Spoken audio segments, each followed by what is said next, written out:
سورہ بقرہ کی 62ویں آیت میں آپ کا جو اللہ ہے وہ مشرکوں کو نوید مسرت دے رہا ہے کہ تمہیں شرک کرنے کے باوجود، کیونکہ تم اللہ پر بھی ایمان رکھتے تھے، ستارے پر تو رکھتے تھے لیکن چونکہ تم اللہ پر بھی ایمان رکھتے تھے اس لیے آ جاؤ میری جنت میں، موسٹ ویلکم۔ بھائی قرآن بڑا پڑا ہے کہ جو اپنے زمانے کے رسول کو نہیں مانتا اور اس کتاب کو نہیں مانتا جو اس دور میں نازل ہوئی، پکے کافر ہیں، ان کا ٹھکانہ جہنم ہے۔ یہ کوئی ایک جگہ بات بیان ہوئی، اب ایک ٹکڑے کو لے لینا اور اس کا ایسا مطلب نکالنا کہ سارے قرآن پر قلم پھر جائے، یہ کوئی انصاف کرنے والی بات؟ بے ایمان مرنے کی باتیں، بات کا مطلب لینا چاہیے کہ ساری عمر اس نے کیا کہا اس کو سامنے رکھ کر نبی پر ایمان کے بغیر کوئی دین، باقی راہ کے 3 گروہ کیوں شمار کیے؟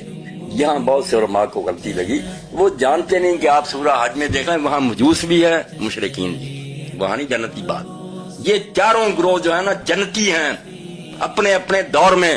صحابی کہہ رہے ہیں بت پرست، پتہ کرو مومنوں کی جماعت تھی، پیغمبروں کے ماننے والے تھے۔ یہ جب سمجھ نہیں نہ آئی تو انہوں نے کہہ دیا اب صحابی جس طرح یہ کہتے ہیں بت پرست، وہ بھی نیک کام کرے بخشے جائیں، قرآن تو کہتا ہے شرک والے کو بخشے۔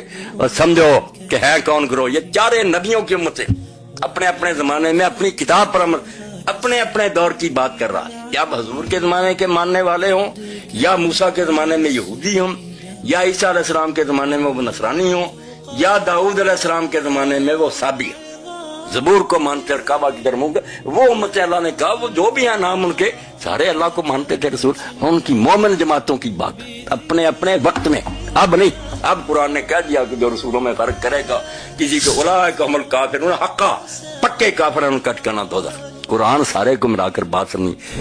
بالکل یہی مضمون مولانا نے بیان کیا کہ جو لوگ دیکھتے ہیں کہ فلاں آدمی شریف ہے، اچھے کام کرتا ہے، ہندو ہے، سکھ ہے، تو پریشان ہو جاتے ہیں کہ وہ نہیں بھی مانتا رسول اللہ کو یا قرآن کو، یار کام تو اچھے کر رہا ہے، وہ شریف ہے۔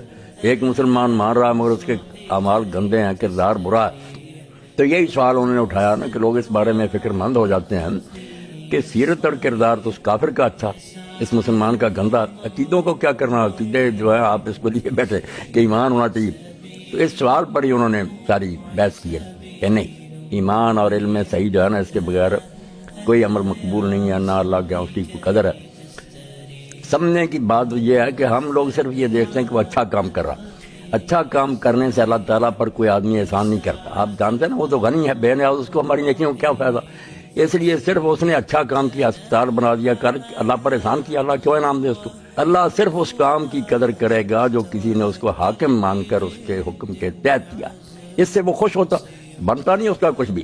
یہ بندوں کے ساتھ نیکی ایک ہسپتال کیا، ٹھیک ہے، بندے انعام دیتے پھر اللہ نے تو نیک عمل کے ساتھ بھی شرط لگا دی کہ اگر کسی کو دوسرے کو میرے ساتھ شریک کیا، میرے لیے بھی کیا، دوسروں کے لیے، تو میں قیامت کے دن کہہ دوں گا کہ جا دوسروں کے لیے جنت کے لیے کیا تھا ان سے اجر لے لے، میں نہیں لوں گا، نازنا شرکا، میں حصہ نہیں لیتا، وہ تو غنی ہے۔ یہ بات سمجھ میں آ جائے پھر ایمان کی قدر معلوم ہے۔ جو اللہ کو مان کر کام کرے گا، ویسے مسواک ہی ہو، وہ 70 گنا نماز کو بڑھا دے گا۔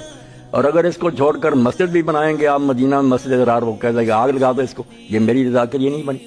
ہم صرف ظاہری دیکھتے ہیں کہ وہ اچھا کام کر رہا، خیرات، یہ بندوں میں ٹھیک ہے، ناموری، اس کے اللہ کا کیا وہ سنوار رہا؟ اللہ تو اس کو مانے گا، اس نیکی کو نیکی تسلیم کرے گا جو کسی نے اس کو حاکم اعلیٰ مان کر اس کے اتارے ہوئے قانون کے مطابق کی۔ وہ کیا بنایا تو میرا کوئی نہیں، مگر میری حاکمیت کو تو نے مانا، میں اس کی قدر کروں گا۔ یہ اصل میں نقطہ جو سمجھنے کے لیے کہ ایمان کے بغیر باقی سارے عمل کفار کے ضائع، ان کا اللہ کے یہاں کوئی اجر نہیں ہوگا۔ وہ انہوں نے کیے دوسری نیتوں سے تو کرتے رہے، اللہ پر انہوں نے کوئی احسان نہیں کر دیا کہ اللہ ان کی نیکی کا ان کو معاوضہ دے۔